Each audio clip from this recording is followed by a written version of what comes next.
திராவிட முன்னேற்ற கழகம் ஜெயிச்சு வந்துருச்சு, கலைஞர் ஜெயிச்சு வந்துட்டாரு அப்படின்னு சொன்னாங்க. இந்த அரக்கர் போனால் அந்த அரக்கர் வருவார், அந்த அரக்கர் போனால் இந்த அரக்கர்களை அழிக்க முடியாது. ஒரு காலகட்டத்தில் 2 அரக்கர்களும் ஒருவரை அடித்துக்கொண்டு அழிவார்கள். அப்போது புதிதாக ஒருத்தர் வருவார். திரு எம்.ஜி. ராமச்சந்திரன் அவர்களுடைய யோகம் நீச்ச பங்க ராஜயோகம். இந்த நீச்ச பங்க ராஜயோகம் தற்போது உள்ளவர் திரு விஜய்.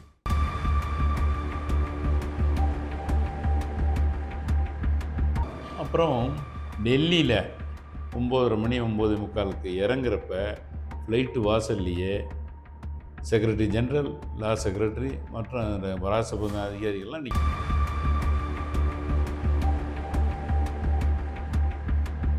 4ஆம் தேதி எலெக்ஷன் ரிசல்ட் வர்றப்ப என்னை பொறுத்த வரைக்கும் எந்த கட்சிக்கும் தனி மெஜாரிட்டி கிடைக்காது. அப்போது அது கிடைக்காத காலகட்டத்தில்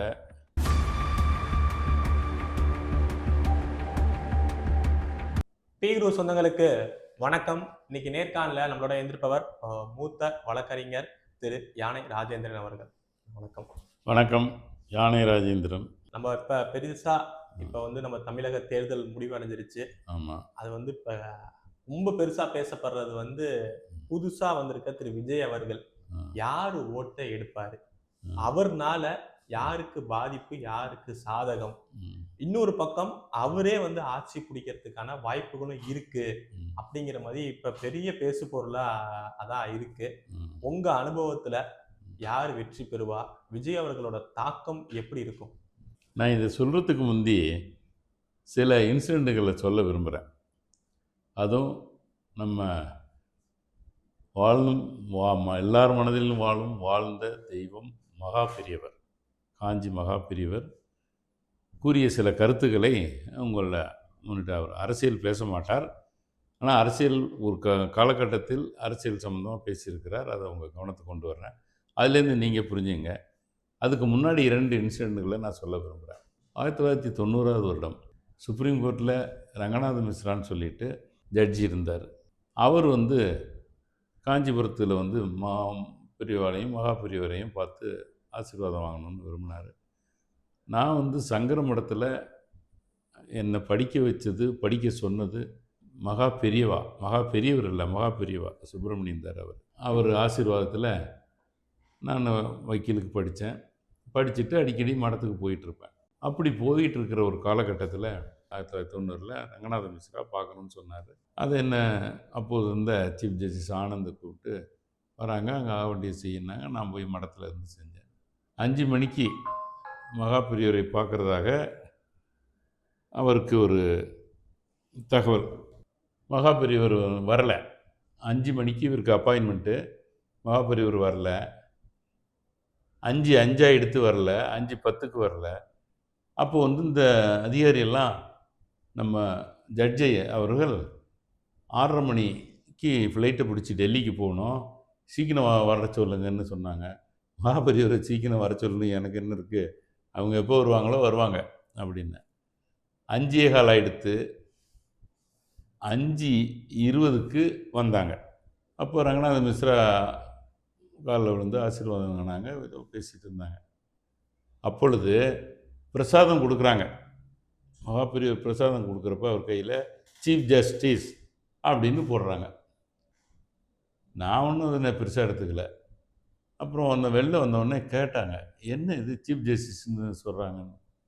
எனக்கு தெரியல, ஏதோ அவங்க மனசில் போட்டிருக்கு சொல்லியிருக்காங்கன்னு நான் விட்டுட்டேன். நானும் கேஷுவலாக எடுத்துக்கிட்டேன். இவருக்கு 6:30 மணி ஃப்ளைட்டு லேட் ஆகிடுச்சின்னு சொல்லி புரோட்டோக்கால் ஆஃபீஸர்லாம் கரெக்ட் பண்ணி ஃப்ளைட்டை டிலே பண்ணி 10 நிமிஷம் 6:40க்கு புறப்பட்டு டெல்லிக்கு போகிறாரு. அப்புறம் டெல்லியில் 9:30 மணி 9:45க்கு இறங்குறப்ப ஃப்ளைட்டு வாசல்லையே செக்ரட்டரி ஜெனரல், லா செக்ரட்டரி மற்றும் ராஜசபா அதிகாரிகள்லாம் நிற்கிறாங்க. வாங்க, சீக்கிரம் வாங்க, நீங்கள் சீஃப் ஜஸ்டிஸாக பதவி ஏற்றுக்கணும் வாங்க அப்படிங்கிறாங்க. அவருக்கு ஒன்றும் புரியல. போகிறாங்க, உடனே சீஃப் ஜஸ்டிஸ் பதவி ஏற்றுக்கிட்டார். இதில் என்ன நடந்திருக்குன்னா, 5 மணிக்கு பார்த்துருந்தா இந்த மாதிரி சொல்லியிருக்க மாட்டார். ஆனால் 5:20க்கு சொல்கிறாரு. 5:15 மணிக்கு அப்போது தலைமை நீதிபதி அந்த சபேச்சி லண்டனில் இறந்துடுறாரு. அதனால் அவர் பதவியேற்க இவரை கூப்பிடுறாங்க. ஆனால் அவர் இறக்காது இருந்தால் இவர் செகண்ட் ஜட்ஜாக தான் இருப்பார். அவர் இருக்கிறப்ப இவர் ரிட்டையர் ஆகிடுவார். அப்படி இருக்கக்கூடிய காலகட்டத்தில் அவர் சீஃப் ஜட்ஜ் ஆகிறாரு. இதை மகாபெரியவர் சொன்ன உடனே மறுநாள் தான் எனக்கு இதனுடைய வீரியமும் மற்ற உண்மையும் தெரிஞ்சுது. அப்படி 5:15க்கு இறந்தவரை 5:20க்கு சீஃப் ஜஸ்டிஸ்னு இவர் சொன்னது பெரிய நாங்கள்லாம் பாராட்ட முடியாது, மிகப்பெரிய விஷயம். மறுநாள் ரங்கநாத மிஸ்ராவே பேசி எல்லாம் ஆச்சரியப்பட்டாங்க. அது அவருடைய சுயசரிதத்தில் இன்றைக்கும் இருக்குது. மகாபெரியவருடைய சுயசரிதத்தில் இந்த இன்சிடென்ட் இருக்குது. இன்னொரு இன்சிடென்ட்டையும் சொல்லிவிட்டு நீங்கள் கேட்ட கேள்விக்கு வரேன். இன்னொன்று, சங்கர் தயாள சர்மான்னு சொல்லி பிரசிடெண்ட் இருந்தார். அவர் அங்கே மடத்துக்கு வந்திருந்தார். நான் மடத்தில் இருக்கிறதுனால எப்பவும் போவேன் வருவேன். அப்படி இருக்கிறப்ப பிரசிடெண்ட் வந்திருக்காருன்னொடனே எனக்கும் ஆச்சரியமாக பிரசிடெண்ட்டை பார்க்கணுன்னு நான் இருந்தேன். அவருக்கு அப்பாயின்மெண்ட்டு மாலை 5:30 மணி. 5:30 மணிக்கு அப்பாயின்மெண்ட்டு கொடுத்தோம். 5:30 மணிக்கு மகாபெரியவர் வரலை. 5:45 ஆச்சு. அப்போ புரோட்டோகால் ஆஃபீஸர்லாம் ஒரு நம்ம பிரசிடெண்ட்டு உடனே போய் 7 மணி 7:15 ஃப்ளைட்டை பிடிச்சி ஹைதராபாத் போய் அங்கேருந்து ஹரித்வார் போகிறவர், அதனால் சீக்கிரம் பார்க்கணும் போகணும் அப்படின்னாங்க. எனக்கு இதுக்கு சம்பந்தம் நீலகண்ட சாஸ்திரின்னு இருந்தார். அவர்கிட்ட போய் கேட்டாங்க. மகாபெரியவர் வர்றப்போ வருவார் அப்படின்ட்டார். பிரசிடெண்ட் சங்கத்தைலமா அவர்களும் பார்த்துட்டு தான் போகணும், அங்கேயே உட்காந்துட்டாங்க. 6:15 மணிக்கு வந்தாங்க. வந்தாங்க, ஆசீர்வாதம் வாங்கினாங்க, பேசினாங்க. அப்புறம் அதுக்குள்ளே இந்த ஹைதராபாத் ஃப்ளைட்டு போயிடுச்சு. அதனால் அன்றைக்கி ராத்திரி ஹரித்வார் போகிறது நின்றுடுச்சு. அதனால் பிரசிடெண்ட் அவர்கள் சங்கத்தேவ தர்மா ராஜ்பவனுக்கு வந்துட்டார். நம்ம சென்னையில் இருக்கிற ராஜ்பவனில் தங்கிட்டு காலையில் ஹரித்வார் போகலான்னு இருக்கார். அன்று இரவு சுமார் 11 மணி 2 மணிக்கு அந்த கங்கை கரையில் ஒரு ஹோட்டல், 5 ஸ்டார் ஹோட்டல், பிரிட்டிஷ்காரன் கட்டினது. அந்த படி இருக்குங்களே, அதுவே வெங்கலத்தால் படி செஞ்சு வச்ச அவ்வளோ பெரிய ஹோட்டல். அந்த ஹோட்டல் இடிந்து கங்கை நதியில் தூளாயிடுச்சு. அன்று இரவு பிரசிடெண்ட் அவர்கள் அந்த ஹோட்டலில் தங்கியிருந்தால் என்ன நடந்திருக்குன்னு நீங்களே கொஞ்சம் யோசிச்சு பாருங்கள். இது பெரிய ஆச்சரியமாகவும் அதிர்ச்சியாகவும் இருந்தது.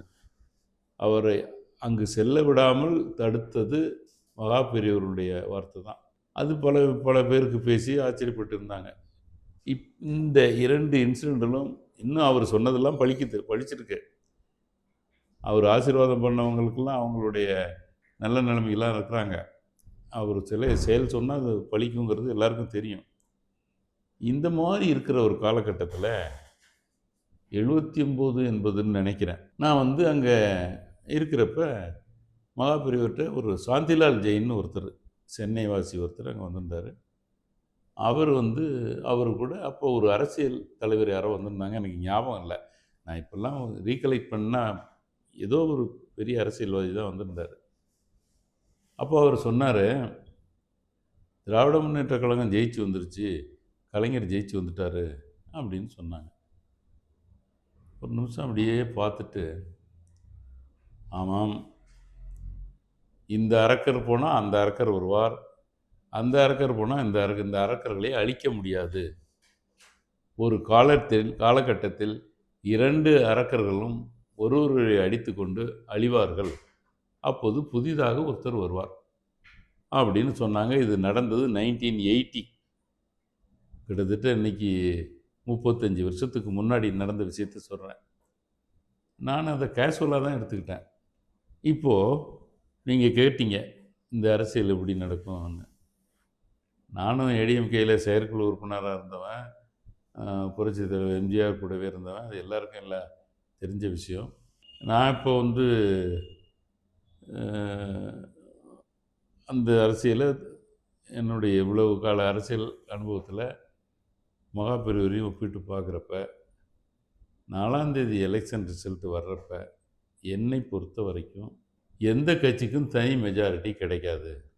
அப்போது அது கிடைக்காத காலகட்டத்தில் ஒரு சமயம் கூட்டணி இந்த ஜெயிச்சு வந்தவங்களோட சேர்ந்துக்கிட்டு கூட்டணி அமைக்கலாம். அந்த சந்தர்ப்பத்தில் 2 அரக்கர்களும் அழிவார்கள்னு மகா பெரியவர் சொன்னதை இப்போ நினச்சி பார்க்குறேன். எனவே புதிதாக ஒருவர் வரலாம். அவர் சொன்னதை சொல்கிறேன். எனக்கு ஒன்றும் ஜோசியம் பார்த்து சொல்லலை. அப்படி வரக்கூடிய இதில் ஏதோ இந்த விஜய்க்கு வாய்ப்பு இருக்கும்னு நினைக்கிறேன். அவரும் தனி மெஜாரிட்டியில் வருவார்னு நான் நினைக்கல. மெஜாரிட்டியே இருக்காதுங்கிறப்ப எங்கேருந்து.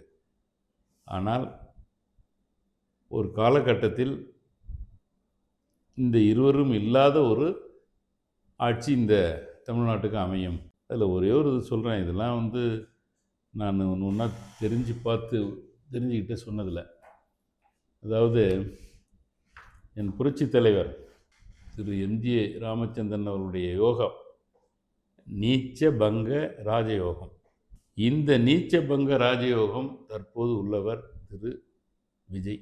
இதுக்கு மேலே எனக்கு எது என்னன்னு சொல்ல முடியாது. நான் ஒன்றும் பெரிய அரசியலில் ஞானி கிடையாது. எனக்கு தெரிஞ்ச அரசியலையும் மகா பெரியவர் சொன்னதையும் உங்கள் முன் வச்சுட்டேன். அது என்ன முடிவுங்கிறத நம்ம 4ஆம் தேதி தெரிஞ்சுக்கலாம். நன்றி, வணக்கம். வணக்கம்.